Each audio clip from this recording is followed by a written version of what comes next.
that's one of the things that are so magnificent with us as human beings, that we have that transference. We have the mirror neurons in the brain.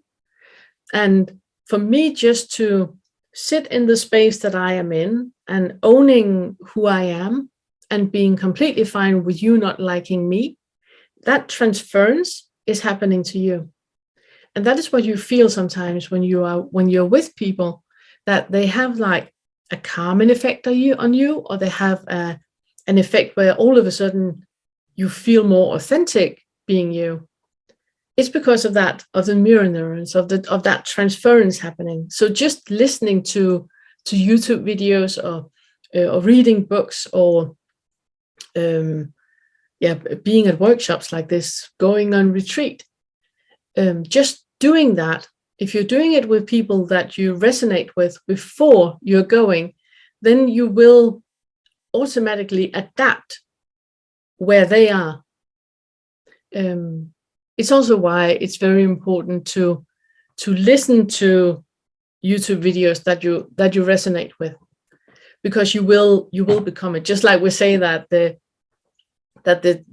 10 people that you have closest in your surroundings, you're going to be like them.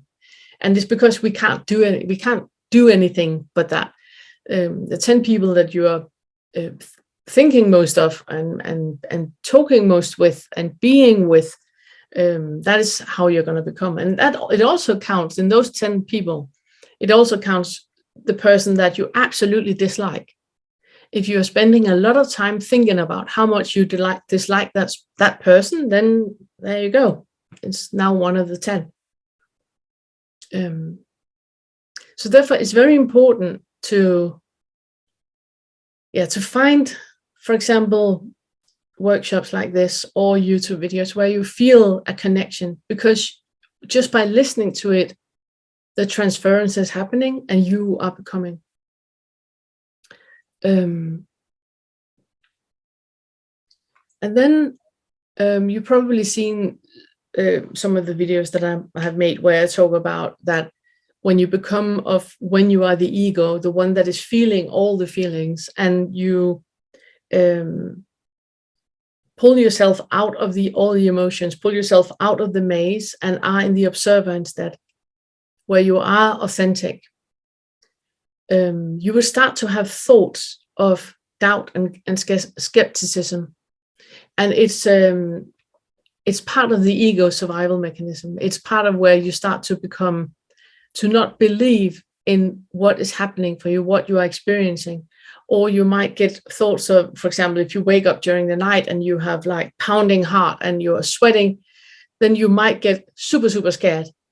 Or if you start to have tinnitus, or you start to be very sensitive towards light and sound and smells, then you might go like, there's something wrong. There's something happening here that's not right. But all those symptoms that I just said, they are part of the awakening process. It's completely normal to develop tinnitus and to develop the waking up during the night with a pounding heart and a lot of sweat. It's simply because the ego is reacting, and in that a lot of chemicals are released, and we experience that as danger, because to the ego is standing in front of dying. So, and that is perceived as danger for the ego. So those symptoms are completely normal.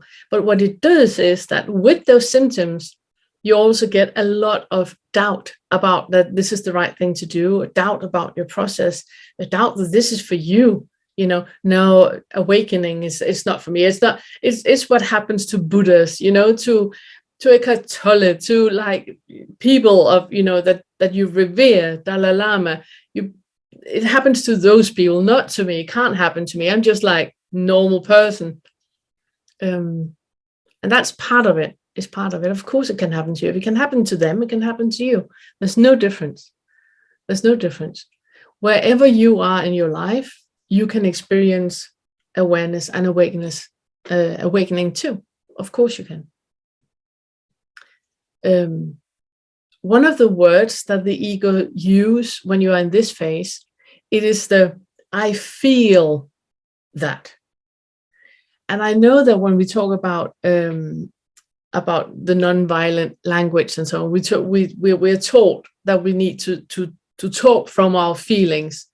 But the problem with it is that it's used as an excuse not to be present. And I just want to, it's been a little bit of a sidetrack, but I think it's important to have it in, that the way that the body reacts is that if you're not listening, then it's kind of like dialing up on the volume for you to listen more. And you probably know that if you had, let's say you get a job offer, it's not the best, but okay, it's paying really well, I'm going to do it. And you have this sensation that this is not, you have the thought, this is not, it's not really for me, but you're a bit greedy and you really want the money. So you're going to do it. The first thing then that you should say no, but you do it anyway. The first thing that's going to happen is different sensations where that you have like this voice in your head telling you, this is not good. This is not for me. I shouldn't do this. But you're like, quiet, I'm going to do this. Okay. The next thing that will happen is that the body is going to dial up on the volume. And then you are starting to get feelings. And the feelings can be of an anxiety or fear or feeling of being insufficient, that you start to believe that you're not worthy. Your self-esteem can fall. Or you could get feelings of anger, or you can be super annoyed at the family for them not to understand what you're doing now in your sacrifice for the family or whatever. And if you still don't listen, then it's going to dial up and create it into emotions. And emotions is where we now can measure it in the blood. We can make a blood test and we can measure hormones in your blood. So it's kind of like the highest dial that the body can use, where you start to get emotions about something. And that is when we are least aware of what is going on. And the body is on the highest dial, is trying to release hormones, for example, norepinephrine or adrenaline or cortisol that makes us stressed.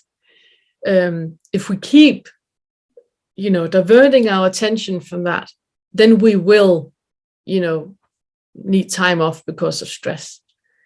Same with an anxiety. So, and it's kind of, I think it's kind of beautiful that the body does that. That if you're not reacting with pain, then you will suffer. It's kind of directing us in, showing a light in the direction that we need to take. So that means that no matter where you are in your life right now, all the things that you're not content with might be connected with all the symptoms that you have, because the body is just dialing up on the volume for you to listen.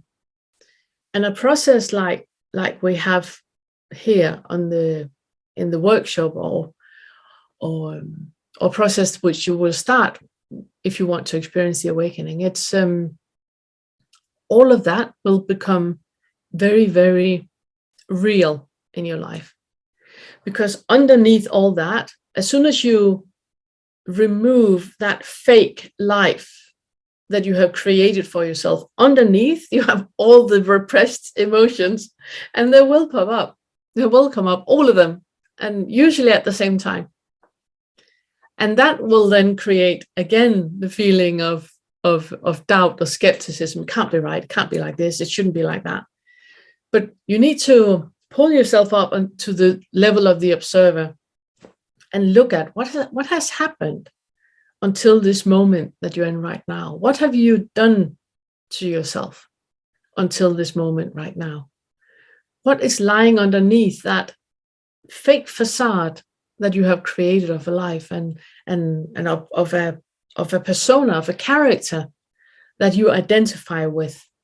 What is lying underneath all that? Because it needs to come up. It's like a pressure cooker. It needs to come up. And this non-identifying with whatever comes up is actually making it easier for you to be with or to digest. So when you're waking up during the night and you have pounding heart and you're sweating, and the first thing you think of is, oh my God, I need to go to A&E or ER. right now, then if you can just, think, could it be connected with what I'm doing right now? Could it be connected with that fake persona? I quit my job because I didn't like it. It wasn't good for me. Or I, were off work because of stress and because it clearly didn't fit me in any way. Create space for whatever is coming up when you remove the fake persona and the fake character that you have in front of it.